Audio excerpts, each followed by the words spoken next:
you want to be an NFL player, and there's 32 teams in the NFL, how many teams do you need to like you to get drafted and play in the NFL? One. It doesn't matter if the other 31 teams dislike you, because you are in the NFL. So it doesn't matter. So you don't need everybody to say that you're good. You need one person. And so I just pounded it for years and years and years. And I just taught myself how to do superhero comic book, because I was just an incessant doodler. And I just taught myself how to draw. And I went, I'm going to do superhero comic books. When I was 16, I started collecting. And I just sent off the samples, and I was 23. So it took me about 7 years in totality to get my first job. Now that you got your job, now what? Now you have to keep your job.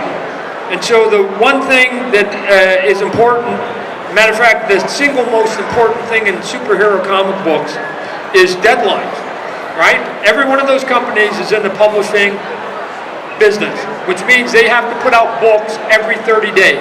Every 30 days, there must be another book. Why? Because you guys and gals are the ones expecting a book every time you walk into that store every month. There has to be another book. So, if you can draw like Da Vinci, but you can't hold a deadline, you're no good to them. They'll give you posters, they'll give you covers, but they won't give you a regular comic book. So, doing a body of work, doing deadlines is really the single most important thing in that industry.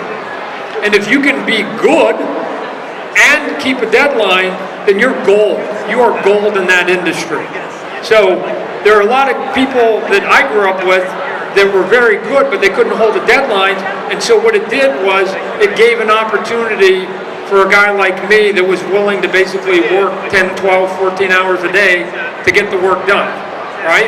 Now, I find it interesting when I meet some of my artist friends here that go, I can't do a monthly book. Here's how you do a monthly book.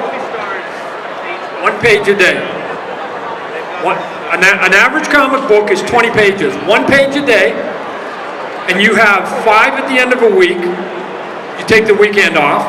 The next week is another 5. The next week, 10. Right? You're at 20 in 1 month. 1 weekend, you must do the cover. That's how you do it. A page a day.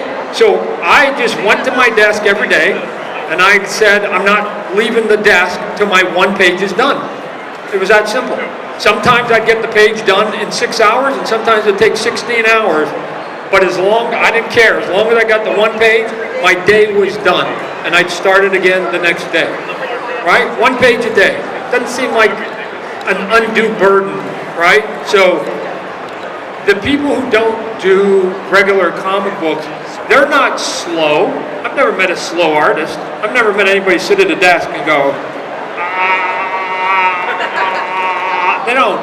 They're just not at their desk, right? The difference between them and people who do regular books is that some of us are at our desk and some of us are not at our desk. So, but here's what happens. You break into comic books, and then they start you in the mail room. They give you these characters nobody heard of. I was doing Infinity and Coyote to start with. And then the promotion in that industry isn't that they give you more money. They hardly ever do that. They give you, it's true, right? You go, here, I saw it dozens of times. I saw it hundreds of times. They find out who your favorite character is. And if your favorite character is, let's say, Captain America, and you go, I'm going to go get a raise. I've been working here for 3 years. I'm going to go get a raise. They know Captain America is your cocaine, right? So when you walk in, you go, hey, I've been here for 3 years. I wish I could get a raise. It'd be kind of nice if I got a raise. And usually the conversation went something like this. Yeah, no, we understand that. You've been a hard worker. But we've been thinking, we've been talking amongst ourselves. And maybe, quite possibly, you could be we're thinking about doing a Captain America annual. And perhaps there's a chance that you might be in consideration for this thing that we're thinking about doing. And you go, so you're saying I might possibly be doing something that doesn't exist and may never exist? Oh my God! Oh my God! And you walk out of the office and you go, hey, did you get the raise? No, but I might be doing Captain America in the future, right? And they did that dozens and dozens of times to people over and over and over. But the thing that basically tells you you're moving and you're advancing is the character. So once you start doing something like, my first big character was Hulk. So once I did the Hulk, that was the point where, for my mom and dad, they went, oh, he's making a living. Why? Because I've heard of that character. It's that simple, right? If I've heard of it, my son must be doing good. Up to that point, he's just sort of being a struggling artist. And then quickly we came in and I did some Batman, and then I did Spiderman.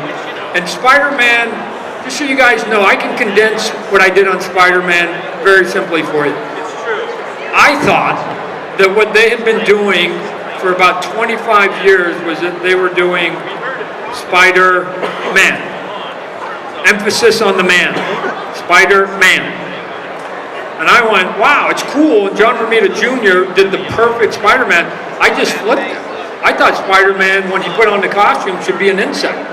And so I went Spider-Man. And I didn't really care whether the anatomy worked, which it didn't, and it still doesn't to this day. Take a look at it.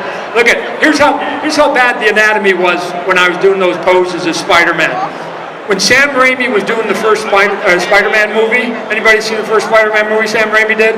Okay, so I knew people that worked there, and they had a bunch of my artwork up on the wall, and Sam goes, I want it to look like Todd stuff. And then they brought in some of the stunt people, and they went, no, it doesn't work.